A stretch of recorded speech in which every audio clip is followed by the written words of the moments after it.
go. Yes. Welcome back. It is the Twisted Tea, best post-race show ever. You might remember, John has pretty much become, you might remember him from previous shows, like a frequent member. You're at every darn race now. I didn't need the credits or something at least, get some TV time or something besides before the better mechs.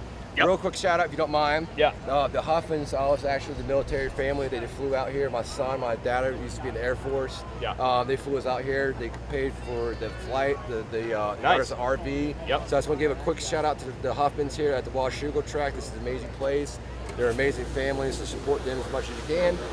That's my 2 seconds. And of course, my foundation, BetaMax, check us out.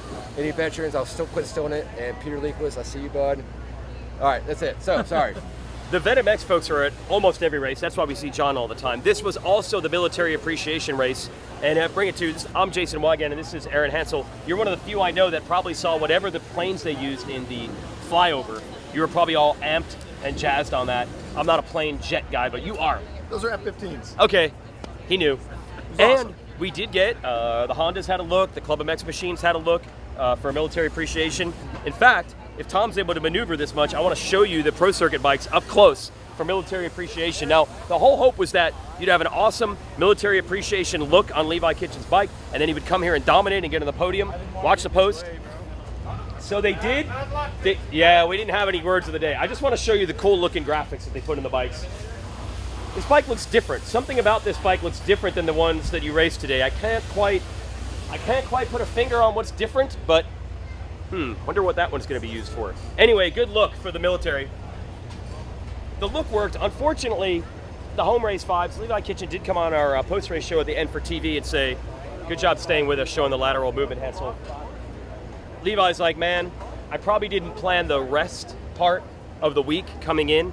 We went 1-1 last week. He goes, what, 12-4 this time, and he just never had it. No, he didn't. He seemed like he ran out of gas a little bit in that second one, too. Yeah. It was a lot better. He got a horrible start, too, though. And yes, first moto. On a track that's very difficult to pass on, and a lot of the riders said it was even worse today. So he just got a bad start, couldn't overcome. And what, did he say he was maybe a little tired? Probably didn't rest up. I think he got here Wednesday, and he said he puts his phone on Do Not Disturb when he gets here to try to focus on racing. Maybe airplane mode next time. Other thing about airplane mode was this race was dominated by the stories of travel problems for everyone. Haiden Deegan had to buy a private flight. A couple other people got on there, but Haiden Deegan figured out a way to pay for it. Win again. Oh, right. He split it with his parents. They doubled the price at the end. It was the last private jet available. And Did they jack the price? They doubled the price on him. We need this guy in the show. Get over here. Get in this show. They doubled the price when they knew this scarcity. Yes. Oh, he might need to win 2 races to pay for that one. His parents split it with him. They've got some money. So Haiden Deegan's back to his winning ways. Come on over here. What's happening? This is great. This is like, you're like a mascot. Yeah. Yep. Yeah. You're like a mascot of Washougal. Washougal Patriot, yeah. Where did you watch from and where were you cheering from? Well, today I was actually working in watering because we were short-staffed. So I was over in the trees on the other side of the road jump. So pretty much just everybody cruising by there. We were giving them all we had, and then I would just run for the 7 minutes we had to water. Oh, so during the motos you could still American flag cheer? No, AMA shut that down. Oh, because you're on the infield. No cheering. So yes, that's the rule. Millville has the Whoop Monster. Yeah. Right. Yep. And I think there's another track that has somebody. So ever since I think it was 18, I started doing this. Yes. We've been trying to get it to where we can have a spot where I can go out there because pros love it, amateurs love it, the fans love it. I had so many fans this year asking me, "Why aren't you on the road jump?" I'm like, we're working on it.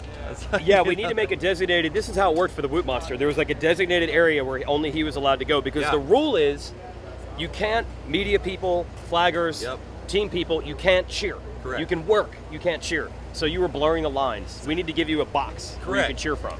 Yes. And then I just got to take the shirt off like I usually, usually I'm half naked with just the board shorts and the flag and the sun hat, So, I appreciate the support on that, because we really would like to do that out here. Everybody loves it. It brings a whole nother vibe and energy, and especially with it being Military Appreciation Week, man. It played well. Some of the teams get in on it. That was cool. Deegan takes the win. Real quick, 250s before we get to their own quotes, Hansel. Thank you. Yes. We wanted to see this Vial-Deegan battle all year. Vial hasn't quite gotten to the level we maybe were expecting him to, and then you're thinking maybe today's the day, but dude, Deegan was not going to be denied in Moto 2. He made some bike changes, and he was that much better. Right. I kind of thought that Vial was going to handle him again after he did in that first moto, but afterward on the podium, I saw that he had a brace on his left wrist. Oh, okay. And in the press conference, he elaborated on that and said he hurt his hand. And then he couldn't even ride during the week. So as much as he wanted to win after that first moto, he said he's happy with the second. That's Vial, man. He's never down. He's never up. He's right in the middle. Let's hear from the riders, also including Joe Shimoda third from the press conference, and then our man Tom caught a couple others. Dylan Schwartz riding well again, getting into SMX points, and Chet Reynolds, first top 10 overall. We'll talk to all these guys. Yeah, I mean, what a weekend. Finally put it in the top 10 was cool.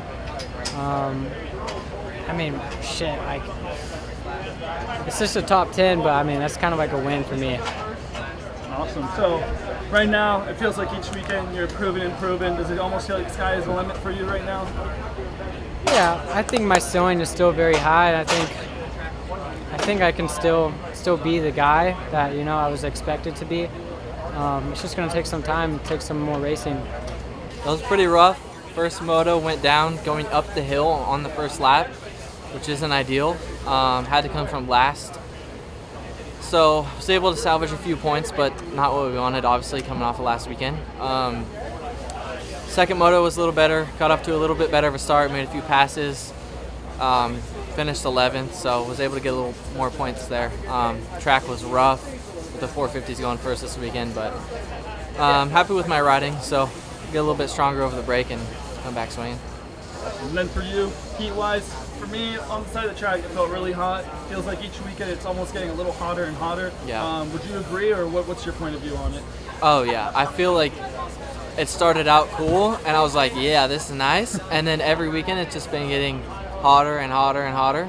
Like, that second moto was, like, miserable out there. And I missed the halfway sign, and I thought that was the longest moto I've ever done in my life. Like, it was bad. But, yeah, I'm hoping Unadilla is pretty cool. It was good. Fourth in the first one and sixth in the second one. I got into fourth in the second one again, and I felt good and ended up going down. And going down here is tough. It was hot today, and I just immediately started boiling. So went back to seventh at one point, and then the last lap I wanted to try again, and I ended up getting Joey back. So it was good. Good day. The past 4 weekends I've been progressing through the pack, so hopefully we'll be spraying that champagne soon, and some motivation. Finally a good day. I mean, we've been beating our head against the wall for the last 3-4 weeks, getting like 7th, 8th place finishes, so a top 5 overall today is really good. I mean, it's refreshing. I think it's not where we want to be end goal wise, but it feels good to have a good day. I mean, we like I said, we've been struggling the last couple of weeks, so I mean, yeah, days like today make it worth it and make the suffer during the week and during the motos a little bit better. I would say where I'm at personally with such a big points lead, it's just putting together like smart, consistent weekends. Nothing crazy, nothing like super stand out. I mean, and just go out there and do the best I can each weekend where it's not like overthinking anything, because I mean, mistakes happen, so just make them little. If you do have a mistake, make sure it's just a tip over, something small, minimize the big ones, and yeah, just keep on slowly adding to that points lead. Yeah, no, it was a good day. We got another P1 in qualifying, and I don't know why I've been great in the second qualifying every weekend, so that feels pretty nice to start the day that way. And I had a great first moto, felt really good on the track, and second moto, like Haiden passed me. I think I didn't have the same flow, and he was ripping when he passed me, and I followed like 4 or 5 laps, and I had a few small mistakes, and it was tough, the second moto. Actually, on Wednesday, I hurt my hand last weekend, and I couldn't train the whole week, so I'm of course I'm not really happy to finish second, but overall, like, my goal was to maybe finish 2 times in the top 5 this weekend. That would have been great with my hand, and I felt great this morning. Not so much pain, so was good to be riding and fight for the win again. Yeah. And it's not like I'm mentality-wise, I'm the same. Like from the first round to now, nothing has changed. The program is the same. The way I train is the same. Just I feel like sometimes the small details like where people don't understand is like if that's motorcycle, maybe a little bit of me. Like just figuring out it's a whole different new motorcycles and even last year the model changes. It's like those small things like takes me a little bit of time to get used to, or like finding some level of comfort to where I can push like closer to my like how I want to ride. So but I mean you have I don't know 10-15 races to figure out. Yeah, for sure, like at sometime you're gonna figure out at the end of the year. And yeah, I'm I don't know, like trying not to do the same next year for sure. And we're back on our best post show ever from Washougal. You can come over here too. So next up on our schedule will be Unadilla. Unadilla is known for its very colorful fans as well, just like we saw at Washougal. We talked about the Millville Woot Monster. But now the old Team Couch Burners. I'm not going to say these words, but this is legendary of Unadilla. You're going to every race now. I see you all the time. I'm not going to make it back. It's too far. You're not going to be at Unadilla. Well, I could fly back with you, but So the one race you're not going to go to is Unadilla. Well, I've been there 65 times. So I decided I retired. Okay. I'm going to do the whole tour here, and I'm going to try to do Ironman. That's on the way home. Okay. So what was the first year you were doing with this hat at Unadilla? This is 35 years old. The same model, the same hat. It's a little tweaked out. I crashed a few times, in the woods. Bent the bars and the subframe. Like a bike. The subframe. Did you ever almost lose it, like misplace it? That I saw you last year at Butch Creek, and I forgot. You didn't have it. I went to Sturgis. That's right. You didn't have it. And I didn't have the hat, so I kind of missed it. I love the I raced at Daytona. Yeah. I raced my TM400 down there. I mean, vintage Supercross. Yeah. So enjoy the tour. Nice talking to you, man. All right, that's Team Couch Burners. I'm not saying the other phrase. Thanks. More colorful characters. We'll talk 450s, and we're going to go to our expert here. So, Aaron Plessinger whole shot the first moto, like he did in the second moto last year. Here, and the crowd was going nuts. Were you pumped on that? Yeah. Were you cheering? Yeah. Okay. Now, your fave, you can come in here too.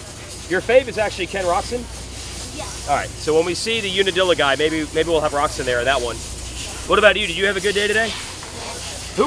I see you every weekend because your dad works for, drives the truck here for the series. Yeah. Do you have a racer that you pull for?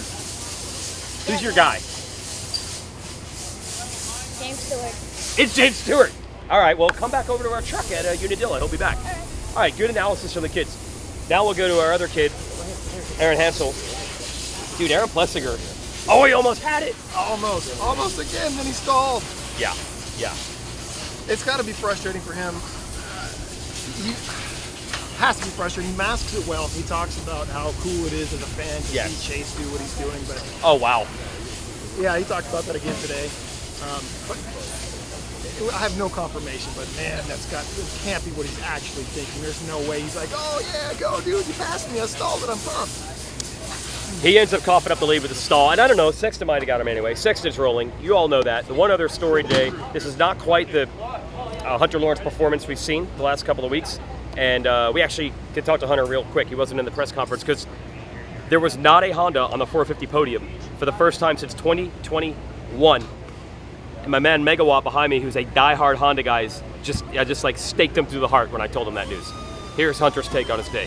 What a day, man. Just struggle bus, man. Just looking back, analyzing, haven't really been the same since Redbud crash, honestly. When you go off analyzing everything that's happened since then, just tough one, man. Tough to swallow. So we're going to reevaluate, go back over some things and get back onto it, get back on the horse, come back, Dilla, Budds Creek, Ironman. We're going to go out with a bang.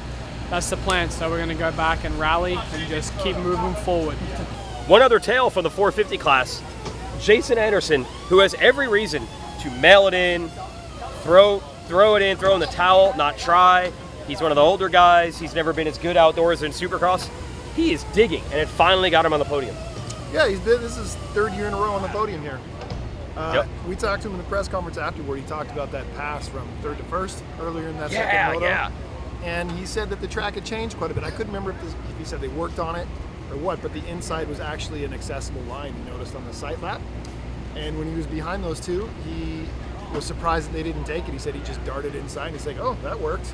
So didn't have it up his sleeve or anything, just happenstance. Made it work, led for a while. And you watch these races closely, it's almost always at the 18-minute mark where Chase Sexton attacks. I don't think after 3 races in a row of that's an accident. Actually, it goes all the way back to Southwick. That's 4 in a row. Let's hear from the riders in the press conference.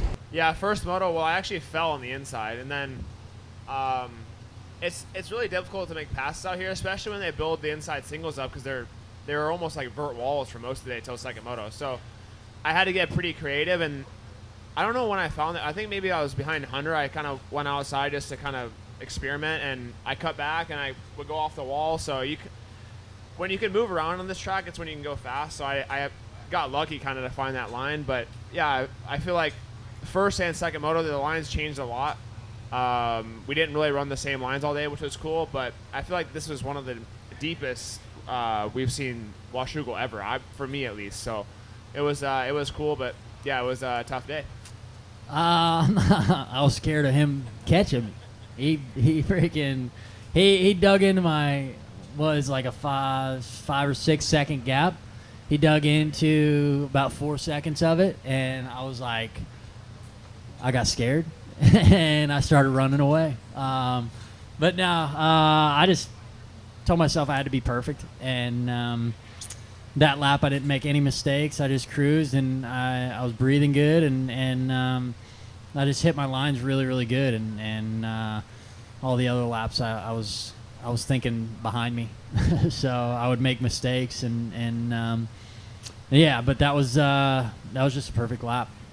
Yeah, I think I've just been outside the podium. You know, I've had like gone 5-3, 4-4, just been kind of just 1 point outside the podium, and I just honestly haven't had it through the whole moto to be able to stay with these guys. And we've been working on our motorcycle, and we've made some changes, and I think it's starting to show. You know, I'm getting more comfortable. We're still first year with this Cowie, so we're just trying to get it better and learning about it, you know. And obviously, you know, these guys aren't making it easy. Chase is riding really well, and it's tough. It's tough out there. This 450 class, it's the top dudes, and we all know how to race. Great day for me. Tied my career best overall, 11.9. So I had my best moto finish. I followed Freddie the whole moto, tried to get in on him, couldn't reel him in. Freddie's been riding great, so it's fun to have those races, and it's kind of nice to pull that gap and then be able to just have a consistent pace at the finish and have a little gap. Overall, great day for me. I needed this. Had a couple up and down weekends, but starts were like at least inside the top 15 this weekend, so I wasn't having to come from 25th, 30th, so I'm really happy with the day. Yeah, no, for sure. You know, it's kind of like, hey, what took you so long, you know? So I definitely feel like I'm kind of back. Felt like, you know, more of my normal self today. I went 8 for 8th overall, and I rode well. I had some solid speeds. Did okay starts. Made some good passes right in the beginning, the first few laps, both motos, and kind of put myself in 8th, really, and just kind of rode my race. So super happy with that. It was solid. We've had a little bit of a slump for the last few rounds, so that's been a little bit rough. So to come out here and have a solid week and going into the break is really good. We made some good improvements on the bike the last couple of weeks, just minor changes, but really got me a lot more comfortable. So it'll be nice to just ride during the break and kind of pick up a little bit more speed and yeah, finish off the season strong. But yeah, no, Washougal never disappoints. It's a great track. I just love the trees here, and it feels a little bit like Sweden. So it's a great place to have a good day on. Real quick, we found Chance Hymas only because he can't walk very fast, so he couldn't get away from us. And I also completely stole him from Swap Moto Live and Anton. It's all good. Yeah. It's all love. That's the problem with Anton. He's too nice. Dude, I literally saw you an hour before your moto, and I'm going to say you're about 60% not going to race. That's the vibe I got. 100%, yeah. It was probably not going to happen? Yeah. More likely you wouldn't. Especially after first practice, I was like, dude, I'm not racing. No way. Dude. I dabbed my leg and sharp pain in my shin. I was like, yeah, there's no way. Wow. Okay, and then you also crashed Moto 2 Yep. at the start. Great job. What did that feel like, that last moto, and coming from 30-something? I mean, I'm still tired. I'm ready for bed right now. But, Yes. I mean, it was a good dig. I haven't had a race that tough in a long time. I really had to grind that one out. But yeah, tweaked my knee. I tweaked my bad knee. Tweaked my bad ankle. Both opposite legs. So I'm getting up. I'm hobbling. Yeah, dude, I was miserable. But yeah, I rode my heart out, and I knew my fitness is really good. And I was like, man, if I can just get to like that 15th position and just start clicking the guys off there fading, I think I got like 5 guys on the last 3 laps. Really? You know? So wow. Just picked them up one by one, and yeah, I was digging for sure. I didn't feel very good, but are you glad you tried though? Worth 100%. It was 100% worth it. I mean, I went 8-12 on a day that I didn't even think I was gonna race. So it's showed that at least I want it, you know, even on my bad days. So yeah, it goes a lot deeper than just results. Yeah, I bet you earned this one. You won't soon forget Washougal. All right, great job. Thanks, Go talk boys. to Anton. We're going to go back to Twisted Tea to wrap this up. Thanks, Chance. Okay, there's red-eye flights for most athletes. They're gone. Everyone's traumatized by the flight problems on Friday.